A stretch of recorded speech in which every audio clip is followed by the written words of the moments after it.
This is the Late Round Podcast with your host, JJ Zacharisa.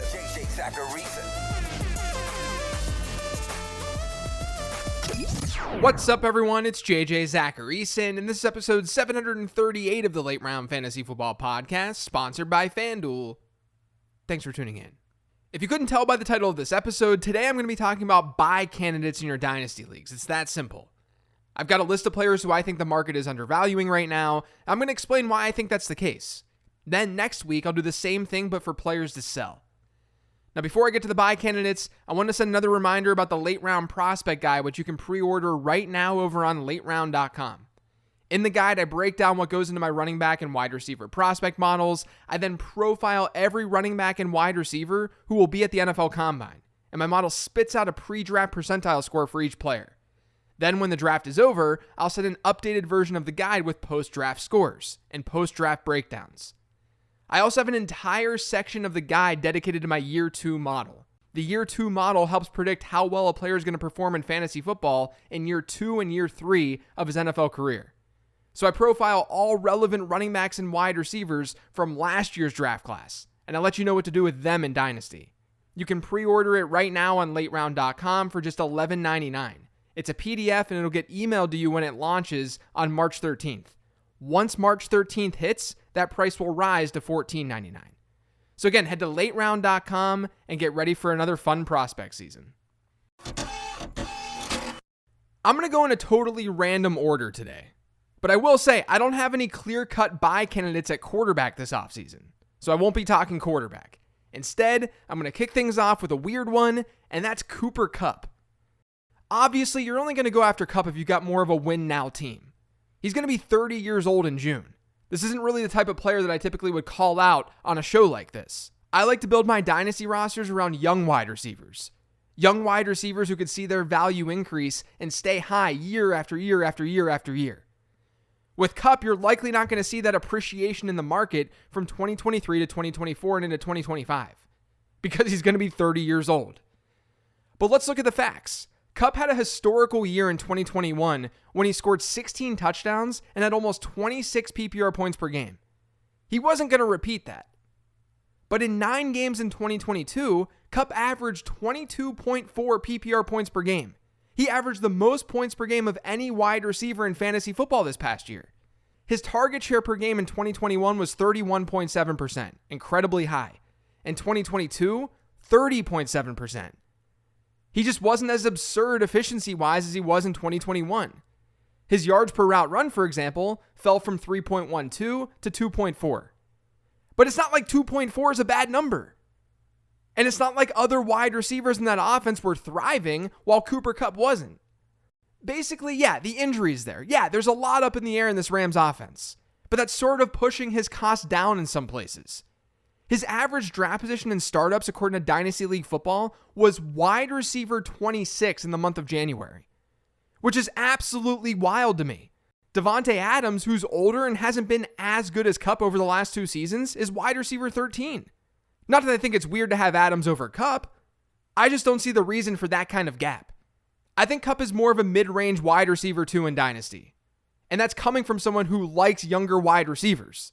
Wide receiver 26 is insane to me. Now, KeepTradeCut.com does seem to agree with me.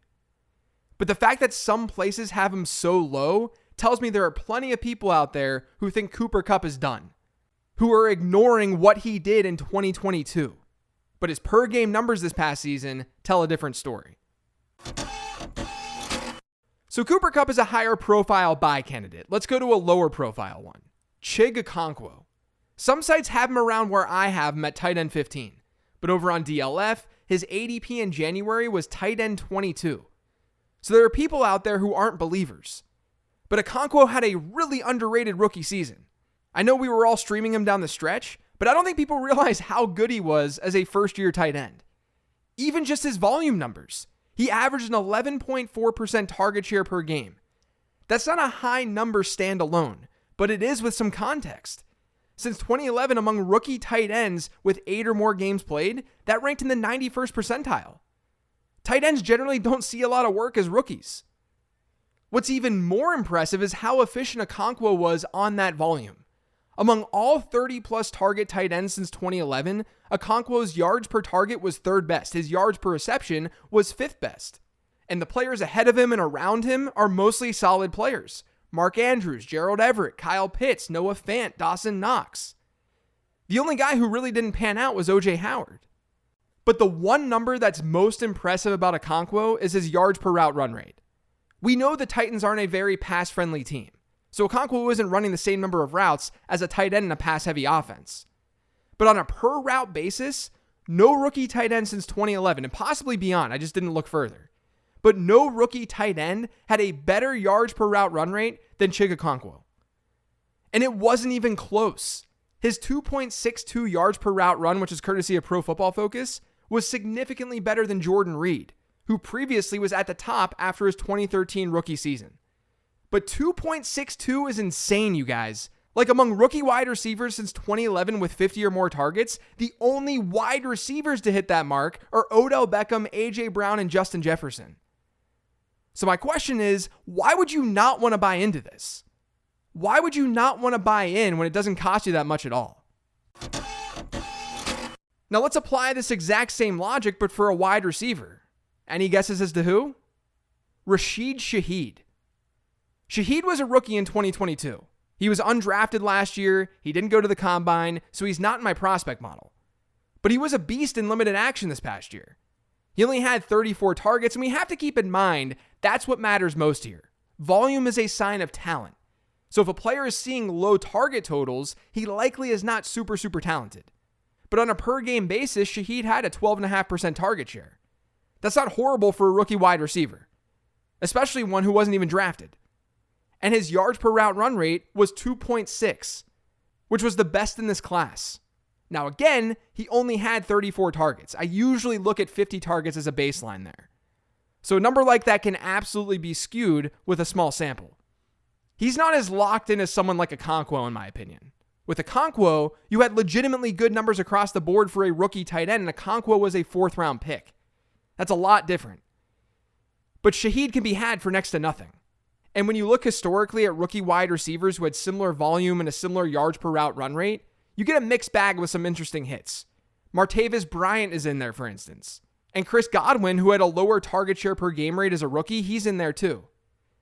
Now, I do think the likely scenario here, the most likely scenario, is that Shaheed ends up being like a Robert Foster type or J.J. Nelson. But it's not a bad idea to buy now in case the Saints don't do a whole lot at wide receiver this offseason. Jerry Jeudy had an underrated season, and there's a chance that you can still buy into it. Now, obviously, the Broncos recently added Sean Payton, so there's a chance the person in your league with Jeudy no longer wants to sell. There's also a chance that someone with Jeudy will think that you're trying to trade for him because of that Payton deal. And while the coaching change definitely helps, it's not the focus here. Jeudy himself has shown signs that he's a very good wide receiver, and that he can be a great fantasy wide receiver. Now, first of all, it should be known that my prospect model liked Jeudy. He was a 97th percentile wideout in that model, and then he was a 95th to 96th percentile player in the year 2 model. Anything above the 95th percentile in either case is very, very good. It leads to favorable outcomes. Now, those models are trying to predict how well a player is going to perform during his first 3 years of his career. And Judy's now done with year 3. And he's reached double-digit PPR points per game just once, which happened this past season. But let's talk about his development for a second. Year 1, he had a 1.66 yards per route run rate, which is solid for a rookie wide receiver. Year 2, he gets hurt, but he still had a 1.85 yards per route run rate. Then this past year, it was 2.15. Judy's yards per route run was 12th best among 50-plus target wide receivers in 2022. That's out of well over 80 wideouts. That resulted in a top 20 ranking in PPR points per game. I don't think people realize that. He was technically a top 20 wide receiver in points per game this year. Jeudy averaged more fantasy points per game than Mike Williams, Michael Pittman, Terry McLaurin, and DK Metcalf. Now, I know the market changed with even more really solid wide receivers from that 2022 class, but I find this interesting. Judy's ADP on Dynasty League football last year was wide receiver 22 at this time, so a year ago. Now it's wide receiver 31, but all he did was show us that he's a super solid wide receiver. Maybe people took that as him just being above average, but I'd argue some of his numbers in 2023 were better than that, and that was in a really pathetic offense. There will undoubtedly be people out there who are ready to sell Jerry Jeudy because he hasn't lived up to expectation yet. I think that's why the Dynasty League Football ADP has him where it has him. With that being said, other sites have him where I do, which is more in that lower end wide receiver 2 range. But I'm intrigued by a healthy Jerry Jeudy moving forward and what should be an offense that's only going to get better year over year. I think it's worth sending a lowball offer to the Jeudy manager and seeing if anything can come of it. Now, I have a hard time buying running backs in Dynasty, especially higher end running backs. But if I had to pick one this offseason, it's got to be DeAndre Swift. I answered this a bit on last week's mailbag episode, so some of this isn't new. But Swift had a 28% running back rush share per game last year. That was beyond 50th in the league at running back. You can't tell me over 50 running backs deserve a higher proportion of their team's running back rushes than DeAndre Swift. That's crazy. He was banged up all year, and if he wasn't, he'd probably be ranked a little bit higher in Dynasty. Not only that, but even though I think that Jamal Williams is likely back in Detroit next season, Jamal Williams might not be back in Detroit. So that could free up some goal line work. Swift likely won't be a Saquon Barkley type player volume-wise, but the Lions' offense is set up really well. His environment is great. He plays in a dome, and in the short term, you don't really fear his division rivals. This recommendation really just stems from the fact that I don't think Swift is going to have another year like he had this past year if he's healthy, period. And he's a top 8 dynasty back for me as a result. Now, I got one more running back for you today, and he's someone that I mentioned last year, I think. It's Khalil Herbert. Herbert is good. He's shown every step of the way from college to pros to his second year in the league that he's undervalued. For example, in my prospect model, he was a 51st percentile running back. That's to be expected as a later round pick. But he had a 6.5% draft capital delta, which means my model liked him a lot more than the NFL drafted. He was underdrafted. Fast forward to his first year in the league, which was in 2021. He had arguably better production metrics across the board compared to David Montgomery. And when he got opportunity, he was good. As a rookie, he had 4 games with double-digit carries. In 2 of those games, he finished as an RB1 in weekly PPR scoring. Then fast forward to 2022. Herbert was banged up, but so was Montgomery. Herbert ended up with a better success rate than Montgomery on the ground, and he outpaced his running back teammates in yards per carry by 1.83 yards. Only Breece Hall had a better delta between his yards per carry and his teammate running back's yards per carry in 2022. So we have 2 years now of Khalil Herbert essentially being just as effective, if not more effective, than David Montgomery on the ground. And Montgomery is now a free agent. I do think there's some concern about Herbert's pass catching potential. He barely broke 100 routes last year. And he's yet to have a target share per game rate across a season above 5%. That's a concern. But he at least has a path to be Chicago's lead back next year. And at the very least, he'll be an effective part of a committee. I wouldn't overspend to get Herbert, but I do think that he's still a little bit undervalued. In 2019, his second year in the league, Mike Gesicki had a target share per game rate of almost 15%. The next year, almost 17%, then almost 19%. He was rolling. In 2022, it was 9.1%. Everything got worse for Gesicki this past year, and it's largely because the Dolphins just didn't use him that much as a receiver. Over his 3 previous seasons, Gesicki averaged over 31 routes run per game. This past year, that was a little over 21. And that had a profound impact on his fantasy scoring. He saw his worst season in yards since his rookie year, and he scored his fewest fantasy points per game since then too. We can legitimately point to this profile and say his usage was stupid, which is why I'm intrigued. He's still just 27 years old. He's now a free agent. What if he goes somewhere that features him more as a receiver? That would make sense because he spent a lot of his time during his career in the slot. Among all 50-plus target tight end seasons since 2011, Gesicki owns 2 top 25 seasons in slot rate at the position. He's an athlete who has a decent track record of being fantasy relevant. I'd go trade for him now in case he does switch teams. I think he's a mid-range tight end too, but the market seems to have him as a lower end one. I've got one more for you today. My prospect model really liked Wan'Dale Robinson. He had a pretty incredible production profile, and then the Giants took him in the second round. Since wide receiver size isn't everything, Robinson looked good objectively. Now, he unfortunately suffered a season-ending injury during his rookie season, but he was really starting to get going before that happened. After returning to the field in week 6, Robinson played 5 games. In those 5 games, he averaged a target share per game rate of 19.5%. And he had 3 double-digit PPR point games. My prospect model saw him as a 92nd percentile prospect last season. The year 2 model now has him as a 91st percentile wide receiver.